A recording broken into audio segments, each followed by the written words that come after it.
নতুন ডিরেক্টর আমরা নিতে পারি। প্রথমে আপনাকে ধন্যবাদ। প্রথম কোশ্চেনটা কিন্তু আমি অনেক কষ্ট করে মনে রাখছি, এত বড় হয়েছে কোশ্চেন আসলে নেয়া সব বুঝতে হবে।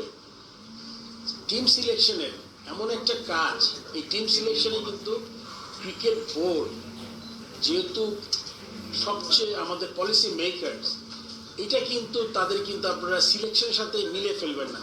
তাদের কিন্তু পলিসি আছে ক্রিকেট বোর্ডে। পলিসি কীরকম?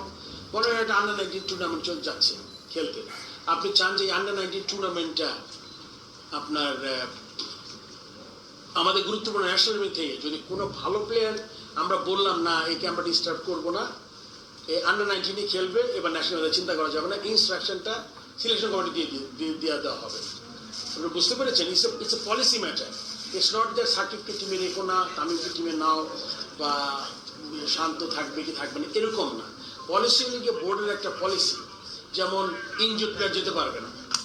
So these are the policies. আর পার্টিকুলার প্লেয়ার সিলেকশন কিন্তু সিলেকশন কমিটির দায়িত্ব। সো আপনি ধরে রাখবেন যখন এটা কিছু হবে ওইটা স্বচ্ছতার ভিত্তি দিয়ে হবে। যদি কোনো প্লেয়ার যে কোনো মানে আপনি অবাক হলেন যে একটা চান্স পেল না, তখন যদি একটা এক্সপ্রেশন বোর্ড থেকে থাকবে। আপনি দেখেন প্রথম কোর্সে আপনার কনফ্লিক্ট অফ ইন্টারেস্ট, এটা একটা ইম্পর্টেন্ট ফ্যাক্টর, এটা আমরা নিয়ে আলোচনা করবো। বাট কনফ্লিক্ট অফ ইন্টারেস্ট, মনে করেন লেটসে আমি যদি বোর্ডের প্রেসিডেন্ট যদি বোর্ডে ব্যবসা করি, তাহলে serious conflict of interest direct এরকম কোনো কাজ হবে না। যারা বোর্ডে আছেন তারা বোর্ডের সাথে ওই ধরনের কোনো কাজ না করলে বেটার। আপনি আরেকটা কোয়েশ্চেন করেছেন, আপনি কনস্টিটিউশনে যা আছে যে জিনিসগুলো ভালো এগুলো সবই খুব তাড়াতাড়ি আমরা ইমপ্লিমেন্ট করার চেষ্টা করবো।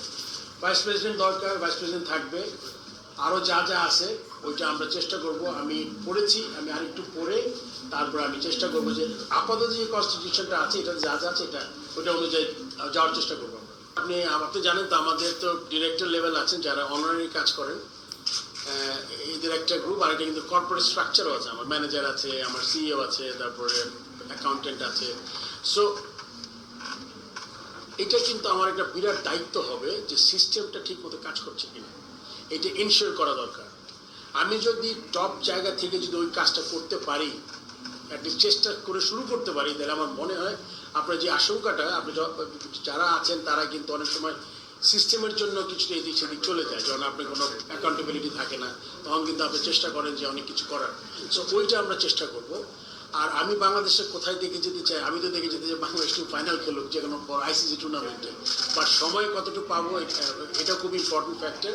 আমি আপনাকে বলছি, ভালো কাজ শুরু করলে কিন্তু আপনি রাতারাতি পাবেন না, আপনি রাতারাতি সাফল্য পাবেন এটা একটা ফ্লুক হয়, যেটা আমি অনেক বলেছি যে আমি যদি একটা দুইটা উইনের থেকে যদি আমরা 5টা খুব ক্লোজ ম্যাচ খেলে 7-8 নম্বর ম্যাচ 2-3 জিতি, এটা কিন্তু সাস্টেনেবল হয়। সো আমি সবসময় মনে করি প্রসেসটা চালু করাটা খুব জরুরি, যেখান থেকে আমরা অনেক রেগুলার বেসিস ভালো খেলতে পারবো। মানে আসলে অনেক লম্বা করতে চাই না, আমরা দেখছি অনেক ইম্পর্টেন্ট টুর্নামেন্টের আগে বাংলাদেশ যাচ্ছে, এমন সিলি ব্যাপারে আমরা এটাতে হয়ে যায়, মনে করেন ইনভলভ হয়ে যায়, যেটা আমাদের টিমের জন্য বিরাট একটা এফেক্ট পড়ে। ড্রেসিং রুমের কথা বাইরে চলে আসে, সিলেক্টরদের মিটিংয়ের কথা বাইরে চলে আসে। তো এইগুলো আমি চেষ্টা করবো যে আমার মতো করে, আমি যেরকম করে 2 ইয়ারে কাজ করেছি আমি দেখেছি, কারণ আমি তো ডিরেক্টরদের আন্ডারে কাজ করেছি। সো আমার কিন্তু তখনও কিছু কোয়েশ্চেন ছিল যে এটা এরকম কেন, এরকম হচ্ছে কেন, এরকম হলে এটা হওয়া উচিত না। আমি চেষ্টা করে ওগুলো ঠিক মতো করতে পারি, ওইভাবেই আগানোর চেষ্টা করবো। অত্যন্ত দুঃখজনক, অত্যন্ত, মানে এটা আমি আসলে মানে ভাষায় প্রকাশ করতে পারবো না। ইটস রিয়েলি মানে এরকম নেগেটিভ নিউজ যখন হয়, এই সেকেন্ড থার্ড আমরা অনেক ম্যাচের কথা শুনেছি, ফর্মার প্লেয়ার হিসাবে আমার মনে হয় 4th ডিভিশন কোয়ালিফাইং এর কথা বলছেন, কোয়ালিফাইংটার কথা বলছেন। হ্যাঁ, ওইটা তো definitely it was a wonderful thing. আমি মনে করি যদি আমাদের সময় উইকে পারমিট করে এটা চালু হওয়া খুব জরুরি। কেন আপনি জানেন কিছু ট্যালেন্ট থাকে, আর এই দলগুলো কিন্তু আপনার সব পাড়ার বড় ভাইরা তৈরি করেন, 50-60 জন, হয়তো 60-70 হাজার টাকা বা 1 লাখ টাকা পুরো টিমের বাজেট, লাঞ্চের পয়সা, বলের পয়সা এরকম দিয়ে চালায়।